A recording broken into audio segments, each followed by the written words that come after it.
இதுக்கு முன்னாடி இருந்ததை விட இந்த ரவுடிசமா இருக்கட்டும், கஞ்சாவா இருக்கட்டும், ஒரு கட்டுக்கோப்பாடு இல்லாம ஒரு தமிழகமா இது மாறிடுச்சு. அதை ஒரு நல்ல நிலைக்கு கொண்டு போனோம்னா, இந்த திமுக இன்னைக்கு இருக்கிற நிலைமைக்கு திமுக இதோட இன்னும் உன்னிப்பா சொல்லணும்னா, விவசாயத்துக்கான எந்த ஒரு சலுகையும், எந்த ஒரு திட்டங்களையும் ஸ்டாலின் அரசுல இந்த திமுக அரசு கொண்டு வரல.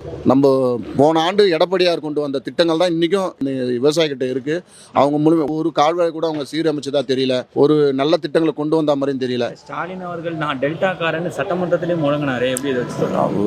அவர் இன்னும் கொஞ்ச நாள் போச்சுன்னா நான் அமெரிக்காக்காரன் கூட தான் சொல்லுவாருங்கண்ணா. அப்படிதான் சொல்லுவாரு. இங்க போனா டெல்டாக்காரன்வாரு, அங்க போனா அதெல்லாம் சொல்றது தான். செஞ்சாங்களா?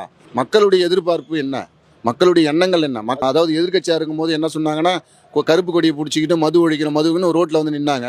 இப்ப எங்க போயிருக்காங்க? தமிழர்களுடைய மக்களுடைய தாலி பறிப்போகுதுன்னு சொல்லிட்டு கனிமொழிக்கா சொன்னாங்க. இப்ப எங்க போனாங்க? செங்கல்ல தூக்கின்னு தெரு தெருவா சுத்தினாங்க. அண்ணன் எடப்பாடியார் ஆச்சு 10 மெடிக்கல் காலேஜ் கொண்டு வந்தாரு. இவங்க என்ன கொண்டு வந்தாங்க? ஒன்னே கிடையாது. இவங்களால எதுவுமே பண்ண முடியாது. ஒரே விஷயம் தான் இவங்களால பண்ண முடிஞ்சது, தெரு தெருவா போய் ஷூட்டிங் மட்டும் தான் எடுக்க முடியும்.